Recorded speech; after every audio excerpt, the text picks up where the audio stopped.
So essentially how you can go ahead and create a very good ultimate team, start getting those gold players in your team, those promo players in your team, and essentially really build up your whole starter squad and become a pro in terms of the menus and building up your team. I'll be showing you that in today's video. So to get things started, you probably know about squad building challenges. If not, it's the SBC section, and under there you'd want to complete the first SBC, which is Foundations 1. Very easy to do. They just take bronze common cards. Everyone has them at the start, and after you do those SBCs, then you are able to get a few cards inside your club that you can go ahead and utilize. I have some of these evolution cards, and for example, you can see my right back, which is Diego Dallo. I actually just purchased him for around 700 coins, which you can do by just playing 1 or 2 matches.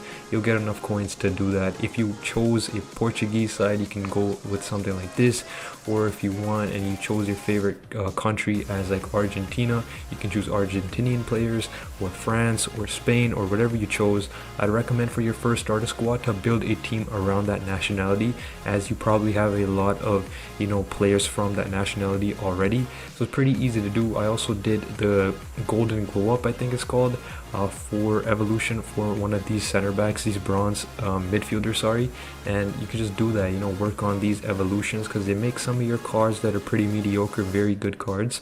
As well as if you are a founder, if you've played Ultimate Team, FC24 Ultimate Team before November 1st, then you get yourself a founder's evolution, which is very, very good to get. So you can go ahead and utilize that. I chose Beto, but you can choose through that. If you're new to the game, you'd also want to do squad battles. As you can see right here, I did the champions, which is the feature squad, usually after Wednesday 6 p.m. UK. Also, what gets added with team of the week is another featured squad, which gets you the most amount of points on beginner difficulty.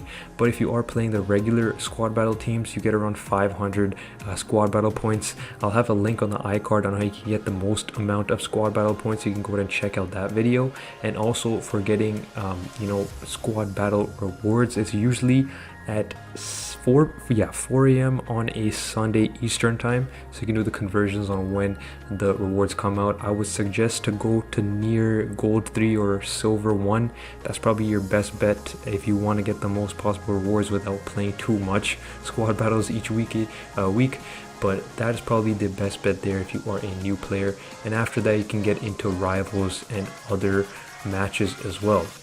But if you look at my team right here, for not really spending any money on the game, no FIFA points or anything, just to start off, it's pretty easy, to win the first few matches in division rivals if you have decent experience in Ultimate Team. But if you do not, I'd recommend practicing on squad battles before you get into those competitive modes like division rivals and etc. But if you go to the objectives here and you see under the finishing mastery objective under milestones, these also give you some free packs that can help booster and bolster your squad. If you see right here, chip 10 goals, or power shot 50 goals, you get yourself a 35k pack. This is some fodder and some really good chance of getting a high rated player from these objectives. Very easy to complete. You just gotta finesse goals, and it's very simple. You probably already know how to do that. Finessing a shot is R1 in circle, power shot is L1 R1 circle, and chip shot is L1 circle. So they're very easy to go ahead and do these things in squad battles anyways, as you are going to be playing them in the first week especially. So if you want to build up your team, you want to be focusing on these milestone objectives as well as doing squad battles. And if you want to dip your feet into the rivals, you can go ahead and do that and try division rivals out as well. Now after that, another thing I'd recommend is going into the foundation section and completing the other SBCs known as Hybrid Nations, League of Nations Hybrid, and Hybrid Leagues. These are the best possible rewards you can get. They are untradeable. You won't be able to sell these players, but they're great to get very good cards. You get really high rated cards from these packs, especially like packs like the Jumbo Rare Players pack, the Rare Players pack, the 50, 100,000 coin packs. They're very good, so you can get yourself some really high rated players from that, which is a good thing, for your team, especially starting off. And that, if you have a good team, that will help you become a better player in this game. It is a really pay to win game, and it rewards players with better teams. So that's just what you really need to focus on at the start of the year, especially if you are a new player into Ultimate Team. Focus on getting a full gold squad with a decent chemistry, so linking with players that have similar nationalities, similar leagues, just to get your stuff and chemistry to near 25 plus chemistry. You don't need full chemistry in this game, it's not necessary, you know, there's no disadvantage to you there, but you know, I'd recommend at least having around 25 chemistry to make your players work and play as good as they possibly can on the pitch.